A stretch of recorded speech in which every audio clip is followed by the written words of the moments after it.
Hi viewers, welcome to our channel. ప్రస్తుతం మనతో పాటు సీనియర్ జర్నలిస్ట్ దామ బాల సార్ వారితో మాట్లాడారు. నమస్కారం సార్. సార్, పిన్నెల్లి అరెస్ట్ అయ్యే అవకాశం ఉంది అని అంటున్నారు సార్. అంటే పిన్నెల్లి బాధితులు ఎవరైతే ఉన్నారో సుప్రీంకోర్టుకి వెళ్ళడం జరిగింది సార్. హైకోర్టులో బెయిల్ ఇచ్చారు కదా, దానిపైన మరి ఇప్పుడు ఈ బెయిల్ క్యాన్సిల్ చేసే ఛాన్సెస్ ఏమన్నా ఉన్నాయా? పిన్నెల్లి అరెస్ట్ అవుతారంటారా లేదా సార్? పిన్నెల్లి విషయం ముందు నుంచి కూడా వివాదాస్పదంగా ఉంది.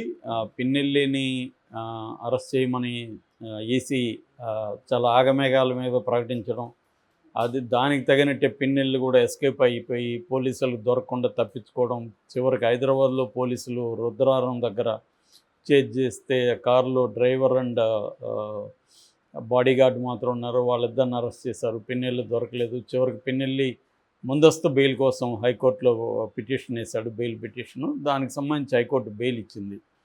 అయితే కండిషనల్ బెయిల్ ఇచ్చింది. అయితే ఈ లోపల మళ్ళీ మరి తెలుగుదేశం వాళ్ళు ప్లాన్ చేశారా, లేకపోతే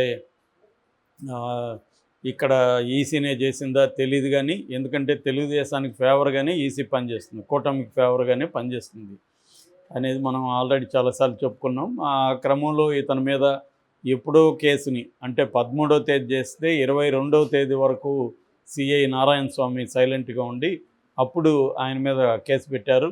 సో నన్ను చంపడానికి ట్రై చేశాడని హత్యా ప్రయత్నం మీద పెట్టారు. అట్లాగే నంబూరి శేషగిరిరావు అనుకుంటా ఆయన పేరు, ఆయన తన మీద హత్యాయత్నం చేశాడని ఇంకొక అటెంప్ట్ మర్డర్ కేసు పెట్టారు.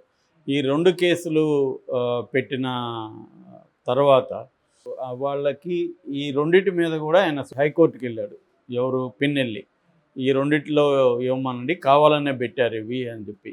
ఎందుకంటే వీళ్ళు ఇప్పుడు నీ మీద దాడి చేస్తే నువ్వు ఈ రోజో రేపు కేసు పెట్టాలి, కానీ 10 రోజులు ఆగి ఎందుకు పెడతావు? సో దాంట్లోనే క్లియర్గా అర్థమవుతుంది కదా. అంటే ఈయన మీద 7 ఏళ్ల కంటే పైన జైలు శిక్ష పడే సెక్షన్లు లేవు అన్న వాదనని వీళ్ళ అడ్వకేట్ నిరంజన్ రెడ్డి హైకోర్టులో వాదించాడు. అందువల్ల ఈయన అరెస్ట్ చేయకూడదు, 45A కింద నోటీసులు ఇవ్వాలని. ఆ పాయింట్ కోసం వీళ్ళు ఏం చేశారంటే 8 ఏళ్ళు పైన జైలు శిక్ష పడే సెక్షన్లు పెట్టాలి కాబట్టి హత్యాయత్నం పెట్టారు కావాలని. సో ఇది ప్లాన్డ్గా వైసీపీని చేసింది, అధికార యంత్రాంగం తెలుగుదేశం చేసింది. అధికార యంత్రం కూడా తెలుగుదేశానికి అనుకూలంగా పనిచేసినట్టుగా అర్థమవుతుంది. ఈ క్రమంలో 2 పరిణామాలు చోటు చేసుకున్నాయి పిన్నెల్లి కేసులో. ఒకటేమో పిన్నెల్లి తన కేసులకు సంబంధించి విచారణ అధికారులే కావాలని నా మీద కేసులు పెట్టి వేధిస్తున్నారు, ఇప్పుడు వాళ్ళే నన్ను విచారిస్తే న్యాయం నాకు జరగదు, వాళ్ళని మార్చండి అనేది హైకోర్టుకి వెళ్ళాడు. సో హైకోర్టు ఈ విషయాన్ని మీరు ఏం చర్య తీసుకుంటున్నారో మాకు చెప్పండి అని ఎలక్షన్ కమిషన్కు పెట్టింది. Election commission Karampudi CI Narayana Swamy మీద వేటు వేసింది, సస్పెండ్ చేసింది, ఆయన మీద విచారణకు కూడా ఆదేశించింది. కానీ మిగతా వాళ్ళ మీద కూడా ఈయన ఎస్పీ మీద పెట్టాడు, తర్వాత అక్కడ ఉన్న ఐజీ మీద కూడా, గుంటూరు రేంజ్ 5 మీద కూడా పిన్నెల్లి పెట్టాడు. దాని మీద మరి ఈసీ ఇప్పటివరకు ఏమీ చర్య తీసుకోలేదు. మరి ఈ విషయంలో హైకోర్టు ఎలా రెస్పాండ్ అవుతుందనే చూడాలి. ఎందుకంటే పై అధికారులు వేధిస్తున్నప్పుడు కింది అధికారులని ట్రాన్స్ఫర్ చేయడమో సస్పెండ్ చేయడం వల్ల ఉపయోగం ఏమి ఉండదు కదా. పై అధికారి చెప్పినట్టే కొత్తగా వచ్చే సిఐ కూడా అతని మాటే వింటాడు కదా ఎలాగో. సరే, ఇది ఎందుకు జరుగుతుంది అంటే ఈసీ చాలా విషయాల్లో ఏం చేస్తుందంటే ఒక కక్షపూరితంగా వ్యవహరిస్తున్నట్టు కనబడుతుంది మనకి వైసీపీ విషయంలో. అంటే తనేదో ఒక పర్సనల్గా ఇద్దరు గ్రడ్జిని ఉన్నట్టుగా రూల్స్ని ఫాలో కావడం కానీ, లేకపోతే న్యాయ వ్యవస్థ ఆదేశాలని ఫాలో కావడం కానీ అనేది కూడా చేయకపోవడం అనేది కరెక్ట్ కాదు. యాక్చువల్గా డెమోక్రసీలో వ్యవస్థల మధ్య ఘర్షణ అనేది ఉండకూడదు. వచ్చినప్పుడు ఖచ్చితంగా న్యాయ వ్యవస్థ పరిధిలోనే ఈసీ పనిచేయాలి. అంటే న్యాయ వ్యవస్థ అనేది ఏం చేస్తుంది? రాజ్యాంగాన్ని పరిరక్షించేదానికి ట్రై చేస్తుంది. రాజ్యాంగానికి భిన్నంగా ఎవరైనా ప్రవర్తించినప్పుడు ఖచ్చితంగా న్యాయ వ్యవస్థ జోక్యం చేసుకుంటుంది. అది ఎవరైనా గవర్నమెంట్ ఇప్పుడు ఒక చట్టం తెచ్చింది, ఆ చట్టం అనేది రాజ్యాంగానికి లోబడి ఉండాలి. రాజ్యాంగాన్ని ధిక్కరించే విధంగా, రాజ్యాంగాన్ని బ్రేక్ చేసే విధంగా ఆ చట్టం ఉన్నప్పుడు కోర్టులు జోక్యం చేసుకుంటాయి. ఆ చట్టంలో ఎక్కడ ప్రాబ్లం ఉందో అక్కడ కోర్టులు దీన్ని తొలగించనని చెబుతాయి. కాబట్టి క్లియర్గా ఏంటంటే రాజ్యాంగానికి లోబడి ఈ ఎలక్షన్ కమిషన్ అయినా పనిచేయాల్సి ఉంటుంది.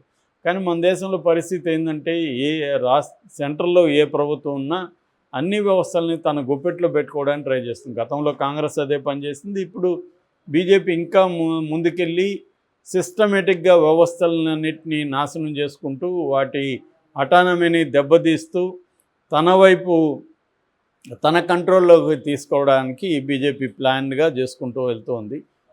అందుకని ఎలక్షన్ కమిషన్ని కూడా నియమించే కమిటీలో సుప్రీంకోర్టు న్యాయమూర్తి ఉంటే దాన్ని తీసేసి సపరేట్గా బిల్లు చేసి అందులో మోడీ, క్యాబినెట్ మినిస్టరు, తర్వాత అపోజిషన్ పార్టీ పార్లమెంట్ లీడరు ముగ్గురు ఉంటారు. నేచురల్గా మెజారిటీ ఎవరిదైతే వాళ్ళు చెప్పిన అతనే ఎలక్షన్ కమిషనర్గా ఉంటాడు. సో సెంట్రల్ ఎలక్షన్ కమిషనర్ ముగ్గురు ఉంటే ఆ ముగ్గురిని కూడా మోడీనే నియమించాడు. సో మోడీ నియమించినప్పుడు వాళ్ళు మోడీ కంట్రోల్ ఉంటారు. ఇక్కడ మోడీతో పొత్తుంది కాబట్టి క్లియర్గా ఎలక్షన్ కమిషన్ ఆంధ్రప్రదేశ్లో వైసీపీకి యాంటీగా, కూటమికి అనుకూలంగా ప్రతి విషయంలో ప్రవర్తిస్తున్నట్టుగా ఎవరికైనా అబ్జర్వ్ చేసే వాళ్ళకి మనకు అర్థమైపోతుంది. ఇదే పని గతంలో 2019లో తెలుగుదేశానికి యాంటీగా ఇదే పని చేసింది. అప్పుడు తెలుగుదేశాన్ని ఇదే విధంగా ఇబ్బంది పెట్టింది, తెలుగుదేశానికి వ్యతిరేకంగా పనిచేసింది. అందుకనే చంద్రబాబు ఈసారి బీజేపీ వద్దని అందరూ అంటుంటే కూడా ఎందుకు కలిశాడంటే దీనికోసమే. ఎలక్షన్ కమిషన్ మనతో కలిసి పనిచేస్తే మనం ఎన్నికల్లో గెలవడానికి ఈజీ అవుతుందనేది చంద్రబాబు అప్పుడు నేర్చుకున్న గుణపాఠాన్ని ఇప్పుడు అమలు చేశాడు. ఇప్పుడు అది వర్కౌట్ అయింది చంద్రబాబుకి. సో ఆ రకంగా వైసీపీ వాళ్ళ మీద కేసులు పెట్టడం, వైసీపీ వాళ్ళని వేధించడం, తెలుగుదేశంలో తప్పులు జరిగినా కూడా వాళ్ళని వదిలిపెట్టడం జరుగుతుంది. మనకి తాడిపత్రిలో కూడా చూస్తే ఇద్దరు కొట్టుకున్నారు, ఇద్దరు ఒకరికొకరు తక్కువ కాదు. కానీ కేతిరెడ్డి ఇంటి మీదకి పోలీసులు వెళ్ళి అక్కడున్న సీసీటీవీ కెమెరాలంతా కూడా ధ్వంసం చేసి అక్కడ దాడి చేసి అక్కడ బయట పడుకొని ఉన్న అనుచరులంతా తీవ్రంగా కొట్టి వాళ్ళందరిని అరెస్టులు చేసింది. అదే జేసీ ప్రభాకర్ రెడ్డి మీద ఏమి చర్యలు లేవు. క్లియర్గా అలాగా అనేక చోట్ల జరుగుతుంది. సో దీనికి ఎలక్షన్ కమిషన్ బాధ్యత వహించాలి. ఎలక్షన్ కమిషన్ 4 రోజులు అధికారంలో ఉంటుంది. ఆ తర్వాత మళ్ళీ గవర్నమెంట్ ఫామ్ అవుతుంది. కానీ ఈ 4 రోజులు వీళ్ళు చేసే పనుల వల్ల అనేక అల్లర్లు, అనేక అరాచకాలు, అది ఒక్కరోజు ఆగదు కదా. ఒకసారి నువ్వు అగ్గి ముట్టించేసి వెళ్ళిపోతే ఆ అగ్గి ఎప్పుడు ఆరేది? సో ఒకప్పుడు ఆమె మల్లికా గార్గ్ ఎస్పీ చెప్పినట్టుగా ఒకప్పుడు పల్నాడు అంటే ఎవరికి తెలియదు దేశంలో. ఇవాళ పల్నాడు అంటే ప్రపంచం అంతా, దేశం అంతా తెలిసిపోయింది. దీనికి అది కూడా ఎలా తెలిసింది? నెగిటివ్గా తెలుస్తుంది. పల్నాడు అంటే వైలెన్స్ అని. ఒకప్పుడు రాయలసీమ అంటే వైలెన్స్ అని సినిమాలు అవి ఇవి ఉన్నదాన్ని భూతద్దంలో చూపించి రాయలసీమ అంతా కూడా ఫ్యాక్షనిస్టులే ఉంటారు, అక్కడ అసలు వైలెన్సే ఉంటుంది. చివరికి ఒక సినిమాలో అయితే వాళ్ళు తినే తిండి కూడా అతి భయంకరంగా, రాగిముద్ద, కృష్ణవంశీ సినిమా అంతఃపురం, అది ఆ రాగిముద్ద చికెన్ తినడాన్ని కూడా అదేదో బీభత్సంగా తింటున్నట్టు, వాళ్ళు అసలు నాగరిక మానవులుగా అన్నట్టు చూపించారు. అలాగా చూపించి వాళ్ళ మీద ఇతర ప్రాంతాల వాళ్ళకి కడప అనగో కర్నూలు అనగానే వీళ్ళేదో ఫ్యాక్షనిస్టులు అని చూడడం మొదలైపోయింది. అలాగా ఇప్పుడు అక్కడ పల్నాడు ఏరియాను కూడా అలాగా తీసుకెళ్తున్నారు. సో నిజానికి అక్కడ ఎవరేమి తక్కువ కాదు. ఈయనకి ఆపోజిషన్గా ఉన్న బ్రహ్మారెడ్డివి కూడా 8 మర్డర్ కేసులు ఉన్నాయి, ఈయన మీద కేసులు ఉన్నాయి.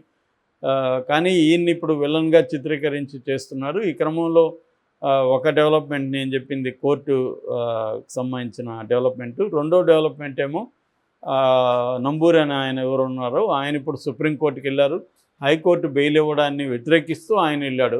అతనికి బెయిల్ ఇవ్వద్దండి, అతను నన్ను హత్యాయత్నం చేశాడు, సో అతను బయట ఉంటే నాకు ప్రాణాలకు ప్రమాదం, అతను జైలు వేసేయండి అని అతను వెళ్ళాడు సుప్రీంకోర్టు రేపు విచారణ జరుపుతుంది. మరి ఆయన అరెస్ట్ అవుతాడా లేదా ఈయనకి సెక్యూరిటీ ఇమ్మంటారా అనేది చూడాలి మనం. Okay sir, thank you so much sir.